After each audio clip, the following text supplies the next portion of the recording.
Olá, bom dia, boa tarde, boa noite. Bem-vindos ao nosso Papo Desinformante 149. Aqui a gente conversa sobre os principais assuntos da desinformação. Vem com a gente.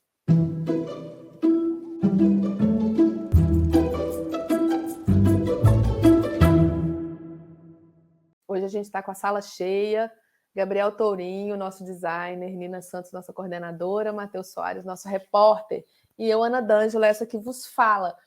A gente pode começar sobre um assunto que é muito marcante essa semana, o início do julgamento dos acusados do assassinato da vereadora Marielle Franco e do seu motorista Anderson Gomes. O julgamento começou ontem, no Rio de Janeiro, e esse é um caso que a gente vem tratando, vem debatendo no Desinformante, porque é um caso recheado aí de desinformação, um caso em que a desinformação, o discurso de ódio serviram para revitimar, né, Marielle Franco, deslegitimar também, né, essa situação, esse crime bárbaro, um crime político, né, uma mulher preta, uma mulher lésbica, periférica, que ocupava um cargo no Legislativo Municipal e que foi assassinada barbaramente em 2018.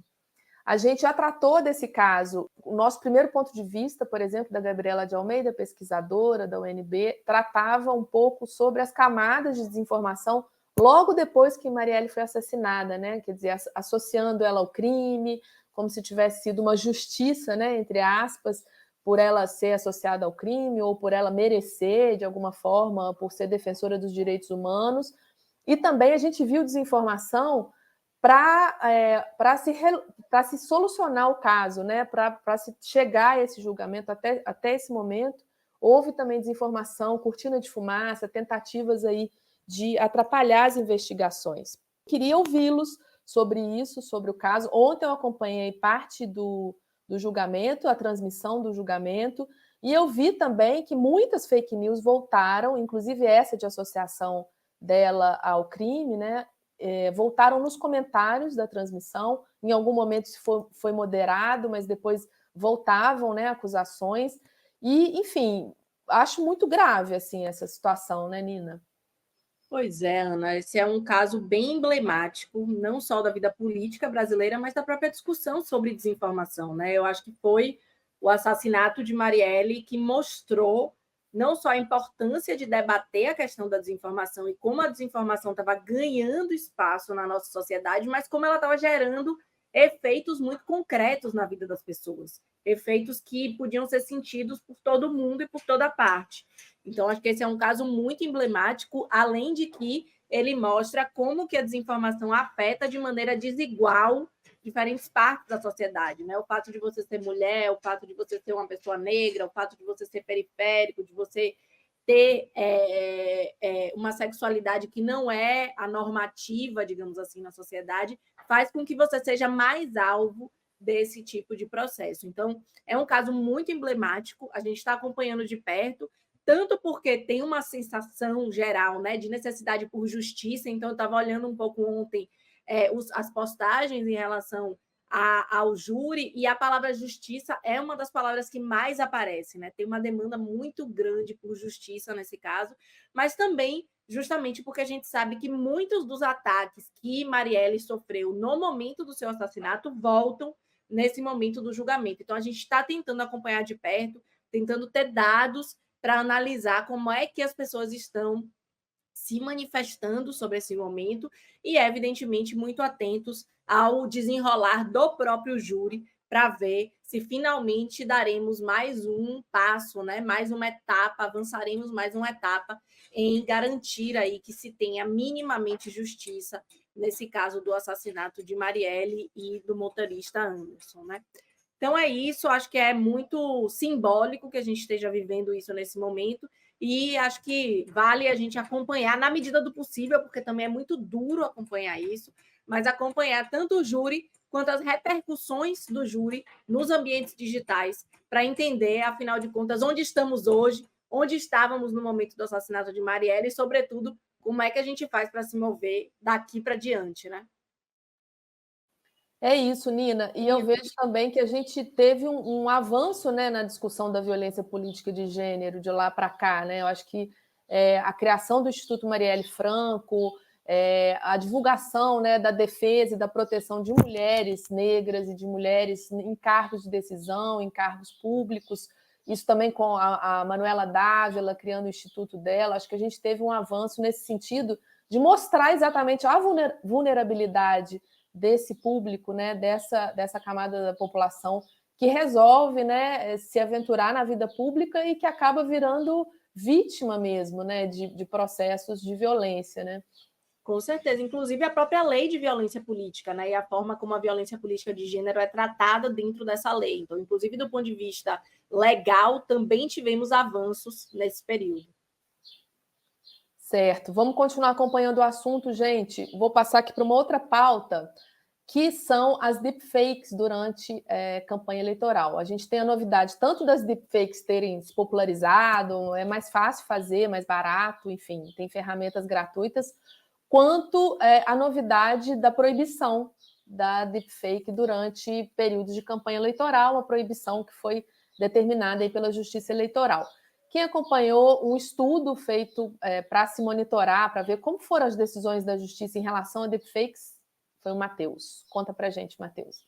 Oi, Ana, oi, Nina, oi, Gabriel. Pois é, Ana, antes de entrar nesse tópico, também queria falar um pouco dessa questão da violência de gênero, né? Se tratando de inteligência artificial em eleições, a gente viu também casos de deep nudes focados em candidatas, então levanta aí como essa violência ela se atualiza a partir, né, das tecnologias novas que vão surgindo.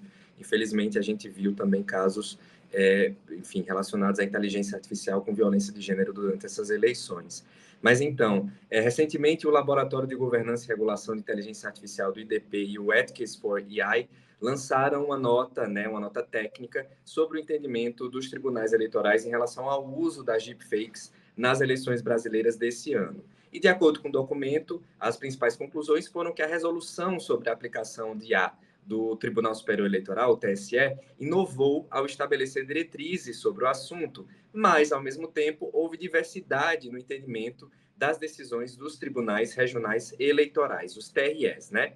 Ao todo, foram identificados pelo relatório 57 decisões proferidas pelo TRE, das quais 56 foram efetivamente examinadas pelo estudo, pois uma delas estava sob segredo de justiça.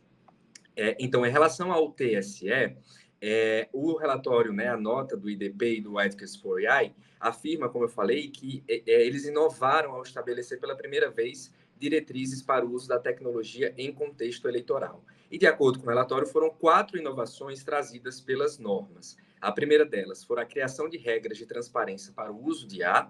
2, proibições específicas para deepfakes. 3, responsabilização por meio da configuração de abuso de poder político. E 4, a implementação do sistema de notice and take down dos conteúdos, ou seja, né, aviso e retirada em português. De acordo com o documento, o TSE estabeleceu um marco regulatório pioneiro para o uso de IA nas eleições. Mas quando a gente vai para os TREs, quando a gente vai analisar, né, as decisões dos tribunais regionais eleitorais, houve aí interpretações variadas sobre as deepfakes. Um grupo, por exemplo, de decisões adotou uma postura mais permissiva, né, considerando apenas deepfakes que se assemelhavam à realidade a ponto de enganar os eleitores. Já o outro grupo defendeu uma proibição total, argumentando que qualquer uso de deepfake representa um risco à integridade do processo eleitoral. Ou seja, de acordo com o relatório, houve esse entendimento diverso, né? Por um lado, as decisões permitiam o uso de deepfakes quando não havia pedido explícito de voto ou possibilidade de desinformação. Por outro lado, outros seguiram realmente à risca aí a regra do TSE, quando tinha inteligência artificial, quando tinha inteligência artificial e não tinha, né, a informação para o usuário, para o cidadão, as decisões mandavam remover o conteúdo. Sei que estou me alongando, mas só para finalizar, o documento do IDP e também do Ethics for AI trouxe um ponto muito interessante, que foi o papel dos aplicativos de mensageria na distribuição desses conteúdos. Dos 56 casos analisados pelo relatório, 21 deles tinham as plataformas de mensageria como o WhatsApp como local de circulação desses conteúdos feitos por inteligência artificial. Além disso, em todos esses 21 casos, o potencial de viralização foi um critério crucial utilizado pelos tribunais para aplicação das normas do TSE. Então, algumas decisões, ao compreenderem que esses conteúdos foram compartilhados nesses aplicativos de mensageria, nesses grupos privados, entendendo que não houve viralização, digamos assim, atingindo ali 400 pessoas, 300 pessoas, eles compreendiam que não havia dano, digamos assim, dessa peça, né? Então, o relatório trouxe esse ponto muito interessante, como esses desafios, né, na prática da aplicação do TSE, que fez uma norma pioneira, que, enfim, estabeleceu diretrizes, mas aí, na prática, né, apresenta esses desafios sobre entendimento de deepfake, sobre entendimento de viralização, aplicativo de mensageria, enfim, esses desafios de aplicação das normas do TSE. Mais detalhes sobre esse relatório você encontra lá no site do Desinformante, desinformante.com.br. Ana. Boa, Matheus. Nina, será que tinha que estar mais explícito na norma, mais detalhes? Ou, enfim, a gente vai se aprimorando ao longo, né, a cada ano, a cada eleição. E outro ponto também que eu queria que você comentasse sobre essa viralização, esse critério, né, enfim, agir ou não em cima daquela deepfake conforme a viralização pelo WhatsApp, pelo Telegram, que eu achei bastante interessante também. Eu acho que a ideia é aprimorar, né? A primeira vez que a gente tem uma legislação no Brasil, sobre uma resolução, na verdade, sobre inteligência artificial, é tudo muito novo. Então, acho que é um marco importante, mas também mostra que a gente precisa, a partir dos exemplos que a gente teve esse ano, muitos dos quais a gente, inclusive, coletou no nosso Observatório de Inteligência Artificial, feito pelo Desinformante, em conjunto com o Alafia Lab e a Data Privacy, a gente precisa aprimorar, precisa entender, de fato, como é que essa tecnologia está sendo usada e como é que a tecnologia, as regras podem lidar com esses usos efetivos que estão sendo feitos, usos efetivos e potenciais, o que linka com essa ideia da viralização.